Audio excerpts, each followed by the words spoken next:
class 10 যিখন বিজ্ঞান আছে সেই বিজ্ঞানখনক আমি 4টা ভাগত ভাগ কৰোঁ এনেকে টিচাৰে পঢ়ায় সো সেই 4টা ভাগ হ'ল প্ৰথম ভাগটো হ'ল কেমিষ্ট্ৰি মানে হ'ল ৰাসায়নিক বিজ্ঞান তাৰপিছত আহে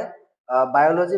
মানে জীৱ বিজ্ঞান তাৰপিছত আহে ফিজিক্স মানে হ'ল পদাৰ্থ বিজ্ঞান তাৰপিছত আছে তোমালোকৰ ইভিএছ মানে হ'ল এনভাইৰনমেন্টেল সায়েন্স মানে পৰিৱেশ বিজ্ঞান যিটো 1 2 3 4 5 মানে ৰাসায়নিক বিক্ৰিয়া আৰু সমীকৰণ এচিড ক্ষাৰক আৰু লৱণ ধাতু আৰু অধাতু কাৰ্বন আৰু তাৰ যৌগ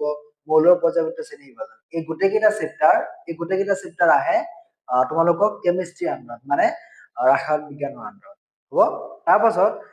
তোমালোকৰ অধ্যায় 6 7 8 9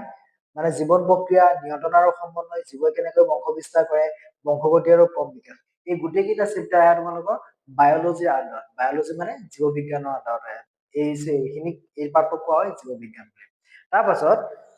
তোমালোকৰ 10 11 12 13 মানে পোহৰ প্ৰতিফলন আৰু প্ৰতিসৰণ মানুহৰ চকু আৰু বায়ুবৰণীয় পৃথিৱী বিদ্যুৎ আৰু বিদ্যুৎ প্ৰবাহৰ চুম্বকীয় ক্ৰিয়া এই গোটেইকেইটা চেপ্টাৰ আহে তোমালোকৰ ফিজিক্সৰ আণ্ডাৰত মানে পদাৰ্থ বিজ্ঞানৰ আণ্ডাৰত তাৰপাছত